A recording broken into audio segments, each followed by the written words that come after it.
Hi boys, అందరూ బాగున్నారా? చాలా రోజులైంది. సమ్మర్ హాలిడేస్ కూడా ముగుస్తున్నాయి.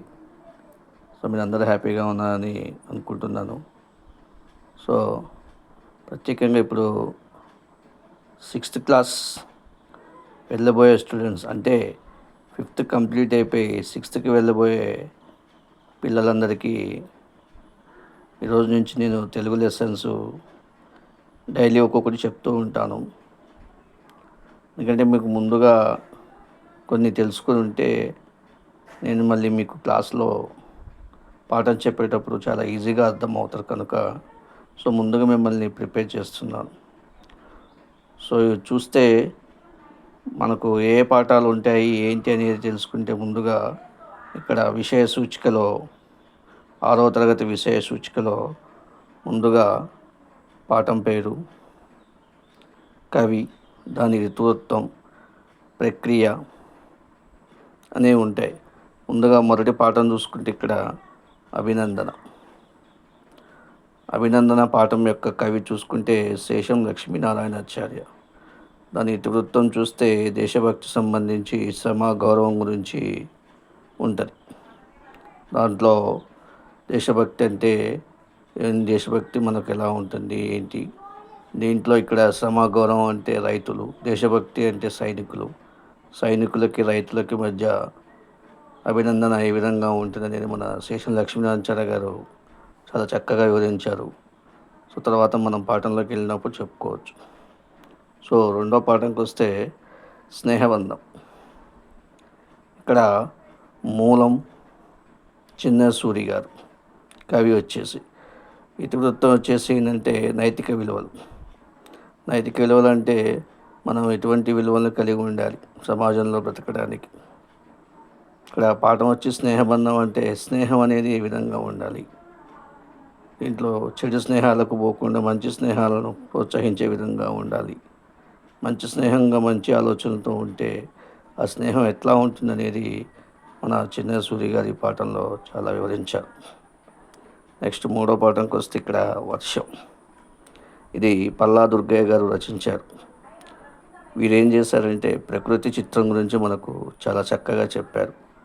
వర్షం అంటే ఏమిటి, అసలు వర్షం ఎందుకు పడుతుంది, దానివల్ల కలిగే లాభాలు ఏమిటి, నష్టాలు ఏమిటి, వాటి నుంచి మనం ఏ విధంగా ఎదుర్కోవాలి అనే విషయాల గురించి మనకు పల్లా దుర్గయ్య గారు వివరించారు. తర్వాత వస్తే నాలుగో పాఠం లేఖ, చరిత్ర సంస్కృతి. ఒక లేఖ అనేది ఏ విధంగా రాయాలి, ఆ లేఖలో సారాంశం ఎట్లా ఉండాలి అనే దాని గురించి ఆ పాఠంలో మనం తెలుసుకోబోతాం. తర్వాత శతక సుధ.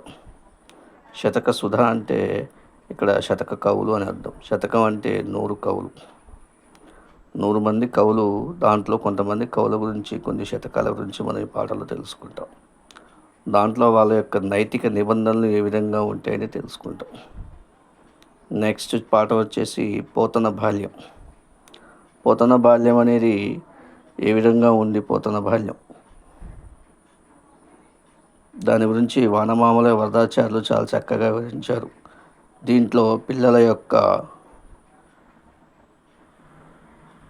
యొక్క ఆసక్తుల గురించి, వారు చేయవలసిన కార్యక్రమాల గురించి, ఎట్లా ఉంటారని పోతన బాల్యంలో వివరించారు డాక్టర్ వానమామల వరదాచార్యులు గారు. నెక్స్ట్ పాఠం వచ్చేసి వృత సాయం. ఇది గోన బుద్ధారెడ్డి గారు రచించారు. సహకారం అనేది ఏ విధంగా ఉండాలి. ఇక్కడ వృత సాయం అంటే మీకు చాలామందికి తెలిసే ఉంటుంది రామాయణం గురించి. రామాయణంలో రాముడు రావణునికి మధ్య యుద్ధం జరిగేటప్పుడు ఒక వారధిని నిర్మిస్తారు, అంటే సముద్రానికి మార్గం నిర్మిస్తారు. వాళ్ళందరూ ఆ కార్యక్రమం మునిగి ఉంటే ఒక వృత కూడా వచ్చేసి అక్కడ సహాయం చేస్తారు. అది ఏ విధంగా చేసింది, ఎట్లా చేసినా మనం పాఠంలో తెలుసుకుంటాం. తర్వాత వచ్చేసి చెరువు అనే పాఠం. చెరువు వల్ల కలిగే లాభాలు ఏంటి, నష్టాలు ఏంటి, దాని యొక్క సంస్కృతి వరకు పర్యావరణం గురించి మనకు చెరువు అనే పాఠం తెలుసుకుంటాం. దాని తర్వాత చీమల బారు. ఇది పోట్లపల్లి రామారావు గారు రచించారు. చీమల బారు అంటే చీమలు ఆహారాన్ని ఏ విధంగా క్యూ పద్ధతి సరైన క్రమంలో వెళ్ళి దాచుకుంటాయో పద్ధతి అనేది ఎట్లా ఉండాలి ఏంటి అనేది ఈ పాఠంలో మనకు పోట్లపల్లి రామారావు గారు వివరించారు. నెక్స్ట్ బాలనాగమ్మ కథ. ఇది ఒక పురాణ కథ. మాయల పకీరు ఉంటాడు ఇందులో, బాలనాగమ్మ ఉంటుంది. వారిద్దరి మధ్య జరిగే సంభాషణల గురించి బాలనాగం కథలు తెలుసుకుంటాం. నెక్స్ట్ పల్లెటూరి పిల్లగాడ. ఈ పల్లెటూరి పిల్లగాడు ఏ విధంగా ఉంటాడు, అతను ఏ విధంగా తన జీవన విధానం గడుపుతాడు అనేది సుద్దాల హనుమంతు గారు మనకు చాలా చక్కగా వివరించారు. దాన్ని కూడా మనం పాఠంలోకి వెళ్ళినప్పుడు తెలుసుకున్నాం. దాని తర్వాత కాపాడుకుందాం అంటే పర్యావరణం శుభ్రంగా ఉండాలని, శుద్ధిగా ఉండాలని మనం ఏ విధంగా కోరుకుంటామో, పర్యావరణం అనేది శుభ్రంగా ఉంటే మనకు గాలి, ఆక్సిజన్ అనేది మంచిగా అందుతాయి. కాబట్టి చెట్ల నుంచి మనం ఏ విధంగా కాపాడుకోవాలనే దాని గురించి ఈ పాఠంలో తెలుసుకుంటాం.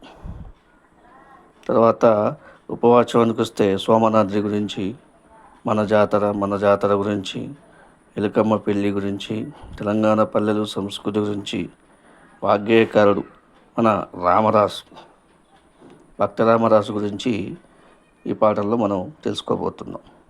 ఇది మన యొక్క 6వ తరగతి సంబంధించిన తెలుగు విషయ సూచిక. తర్వాత వీడియోలో మనం మొదటి పాఠం గురించి తెలుసుకుందాం. థ్యాంక్ యూ అందరికి ధన్యవాదములు.